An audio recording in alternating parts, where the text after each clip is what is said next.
Hello friend, यह एडिटोरिया का 28वां set है। चलिए स्टार्ट करते हैं।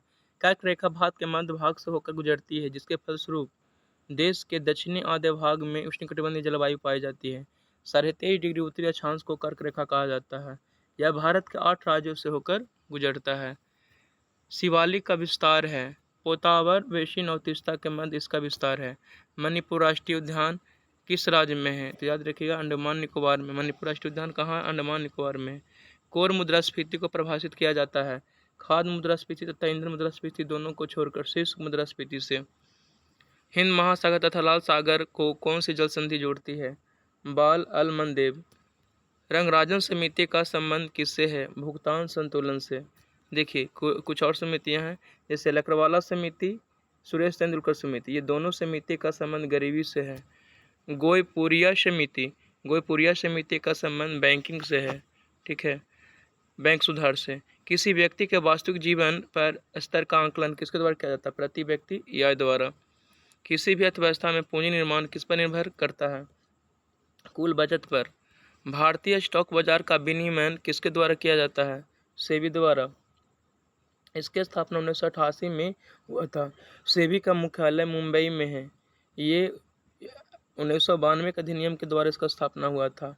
UTI union trust of India bank का स्थापना 1963 में हुआ था। आरबीआई का स्थापना 1 अप्रैल 1935 में।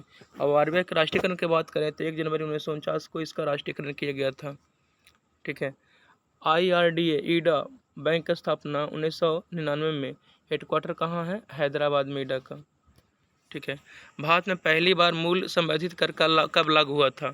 वैट, जिसे वैट बोलते हैं, वैल्यू एडेड टैक्स, 2005 में ये लागू किया गया था। ग्रीन मफलर का संबंध किससे है? ध्वनि प्रदूषण से ग्रीन मफलर का संबंध है। चलिए, महासागर में ज्वार भाटा की उत्पत्ति का प्रमुख कारण कौन है? सूर्य तथा चंद्रमा के गुरुत्वाकर्षण बल। कौन सा राष्ट्रीय उद्यान बब्बर शेरों के लिए प्रसिद्ध है? गिर उद्यान, ये गुजरात में है। राजाजी उद्यान उत्तराखंड में है। पेंच उद्यान महाराष्ट्र में है। भारत में नई वन नीति कब लागू हुई थी? 1988 में। जल संरक्षण अधिनियम 1974 में। वायु संरक्षण अधिनियम 1981 में। वन जीव संरक्षण अधिनियम 1972 में। पर्यावरण संरक्षण अधिनियम 1986 में। ग्रेट लेक्स के अंतर्गत कौन सा झील सम्मिलित नहीं है? तो ग्रेट बैरियर नहीं है। ग्रेट बैरियर रीफ ऑस्ट्रेलिया में है। सुपीरियर झील, मिशिगन झील ये सब शामिल हैं। किसी राज्य में राष्ट्रपति शासन को उद्घोषणा की मंजूरी देने वाले प्रस्ताव संसद के दोनों सदनों द्वारा किस बहुमत द्वारा पारित किया जाना चाहिए? तो साधारण बहुमत के द्वारा पारित किया जाना चाहिए। सर्वोच्च न्यायालय की स्थापना के बारे में कौन सा कथन सही है? तो सिर्फ एक सही है। कलकत्ता में सर्वोच्च न्यायालय की स्थापना 1773 के रेगुलेटिंग एक्ट के द्वारा हुई थी। कि संविधान संशोधन द्वारा राज्य लोक सेवा आयोग की स्थापना के सदस्यों की आयु को 60 वर्ष से बढ़ाकर कितना कर दिया गया? 62 वर्ष कर देगा। 41वां संविधान संशोधन के द्वारा। संसदीय प्रक्रिया में शून्यकाल के समय में कौन सा कथन सत्य है? यह भारत की देन है, बिल्कुल सही। शून्यकाल भारत की देन है। यह 1962 से जारी है शून्यकाल। यह अनौपचारिक साधन जिसमें संसद सदस्य बिना पूर्व सूचना के मामले उठा सकते हैं। देखिए, प्रश्नकाल 11 से 12 बजे होता है। शून्यकाल 12 से 1 बजे को शून्यकाल कहते हैं। ठीक है। चलिए, नेक्स्ट क्वेश्चन है, प्रोटेम स्पीकर को कौन नियुक्त करता है? भारत के राष्ट्रपति प्रोटेम स्पीकर को नियुक्त करता है। कौन सा कथन सत्य नहीं है? देखिए, सत्य है, उसको पहले बात कर लेते हैं। राष्ट्रपति का मासिक वेतन 5 लाख रुपये, बिल्कुल सही है। राष्ट्रपति का वेतन आयकर से मुक्त होता है, बिल्कुल सही है। राष्ट्रपति देश का संवैधानिक प्रधान होता है, बिल्कुल सही है। राष्ट्रपति अनुच्छेद 76 गलत है। राष्ट्रपति किसी भी व्यक्ति को जो दोषी प्राप्त जो फांसी की सजा मिल चुका है उसे अनुच्छेद 72 के द्वारा फांसी सजा को माफ करते हैं। भारत के संविधान केंद्र तथा राज्यों के बीच में शक्तियों का विभाजन भारत संसद अधिनियम 1935 में उल्लेखित है। जूनागढ़ रियासत को किस माध्यम से भारत में मिलाया गया था? तो जनमत संग्रह द्वारा। जम्मू कश्मीर को विलय पत्र द्वारा और हैदराबाद को पुलिस कार्रवाई द्वारा 1948 में ऑपरेशन पोलो चलाकर। भारत की 22 भाषाओं का उल्लेख किस अनुसूची में किया गया था? 8वीं अनुसूची में किया गया है।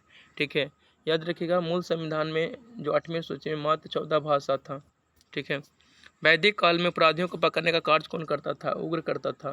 द्वितीय क्रम के प्रमुख जैन तीर्थकर कौन थे? अजितनाथ। प्रथम कौन थे? तो ऋषभदेव। तीसरे कौन थे? सबम्बनाथ। और 22वें अरिष्टनेमी। 23वें पार्श्वनाथ। 24वें महावीर।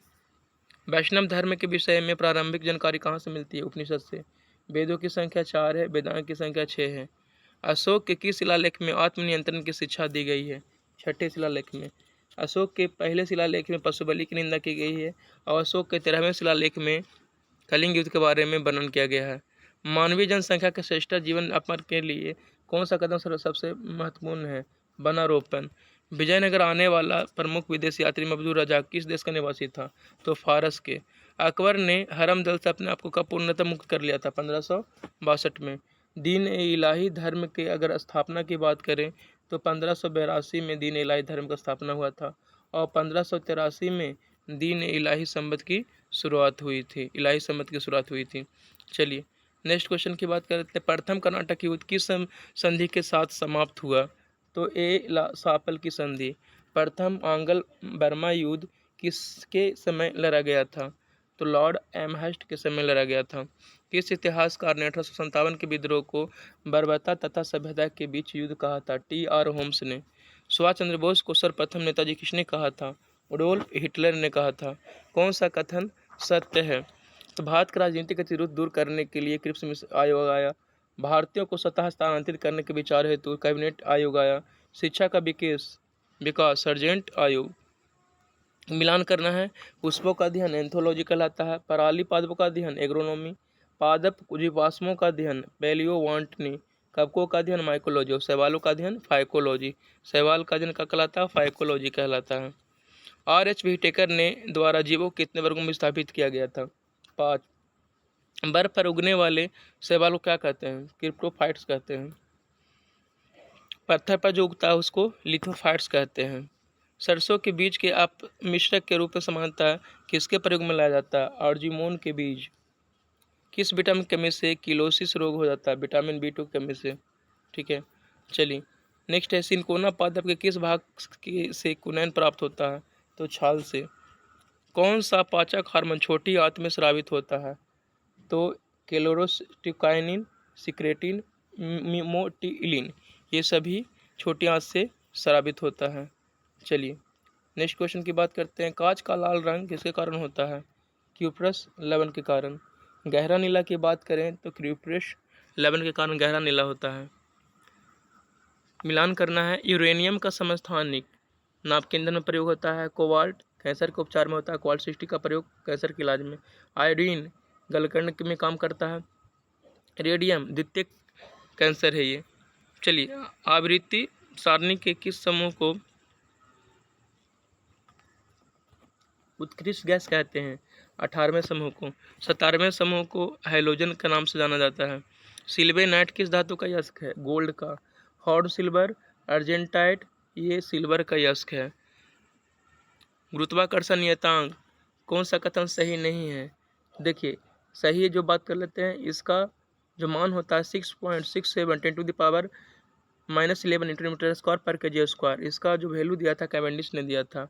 यह एक सदिश है, बिल्कुल कहते हैं ये कि अदिश राशि, इसमें कोई दिशा नहीं है। जी का मान यानी गुरुत्वीय नियतांक का मान सभी जगह एक समान होता है, बदलता नहीं है। कौन सा अनुप्रस्थ तरंग का उदाहरण है? भूकंपीय तरंगों में एस अनुप्रस्थ तरंग का उदाहरण है। देखिए लाल रंग का वेग तरंगदैर्घ्य सभी अधिक होते हैं, बाकी इसके अलावा कुछ भी पूछे तो क्या हो जाएगा? कम होता है। किसी चुंबकीय तरंग का उपयोग नाभिकीय विकिरण तथा कृत्रिम रेडियोधर्मी क्रिया में किया जाता है। गामा किरण का प्रयोग किया जाता है। चलिए नेक्स्ट पॉइंट देख लेते हैं। प्रकाश किरण की प्रिज्म से गुजरने पर किस रंग का विचलन सबसे अधिक होगा? बैंगनी का। और सबसे कम विचलन की बात करें तो लाल रंग का सबसे कम विचलन होता है। ठीक है, कुछ गवर्नर जनरल का नाम दिया हुआ है प्रथम अंतिम। देखिए बंगाल का गवर्नर प्रथम गवर्नर कौन था? Robert Clive. ठीक है ना। और अंतिम वारेन हेस्टिंग। बंगाल का गवर्नर जनरल प्रथम वारेन हेस्टिंग। अंतिम कौन थे? Lord William Bentinck. भारत का पहला governor general Lord William Bentinck. अंतिम कौन थे? Lord Canning. भारत का प्रथम वायसराय लॉर्ड कैनिंग। अंतिम लॉर्ड माउंटबेटन। भारत का भारतीय वायसराय सी राजगोपालाचारी। ठीक है, चलिए बंगाल में द्वैध शासन यानी भारत में देखिए भारत कह रहा है लेकिन यहाँ होना चाहिए बंगाल में द्वैध शासन की शुरुआत किसने किया था? रॉबर्ट क्लाइव ने। मुगल सम्राट शाह आलम द्वितीय एवं अंग्रेजों के मध्य इलाहाबाद की संधि कब हुई थी? 12 अगस्त 1765 को। रॉबर्ट क्लाइव ने बंगाल तथा बिहार के लिए उप दीवान किसे किसे नियुक्त किया था? तो मोहम्मद राजा खां को और राजा सिताब राय को नियुक्त किया था। भारत में द्वैध शासन व्यवस्था को समाप्त किसने किया? वारेन हेस्टिंग्स ने समाप्त किया। वारेन हेस्टिंग ने ही सुरक्षा प्रकोष्ठ की नीति को प्रतिपादन किया था। वारेन हेस्टिंग मुगल सम्राट को मिलने वाले वार्षिक पेंशन को क्या कर दिया, बंद कर दिया। इसी के समय ब्रिटिश इंडिया एक 1784 में आया था। वारेन हेस्टिंग के समय में ही बोर्ड ऑफ रेवेन्यू की स्थापना हुई। वारेन हेस्टिंग के समय में ही 1784 में सर विलियम जोन्स द्वारा एशियाटिक सोसाइटी ऑफ बंगाल की स्थापना की गई। वारेन हेस्टिंग कोलकाता में मदरसा 1781 में स्थापना की। वारेन हेस्टिंग के समय में ही जोनाथन डंकन ने बनारस में संस्कृत विद्यालय 1782 में स्थापना की। भारत में नागरिक सेवा का जनक किसे माना जाता है, तो लॉर्ड कॉर्नवालिस को। 1793 में स्थायी बंदोबस्त लॉर्ड कॉर्नवालिस ने ही लागू किया था। भू राजस्व वसूलने हेतु रैयतवारी व्यवस्था को लागू किया गया था कर्नल रीड द्वारा। देखिए, महालवारी व्यवस्था हॉल्ट मैकेंजी। भू राजस्व वसूलने वाली महालवारी व्यवस्था को कौन लागू किया था, हॉल्ट मैकेंजी। इस तरह से आज 28वां सेट कंप्लीट होता है। इसी तरह से आप लोग जुड़े हुए रहिए। धन्यवाद।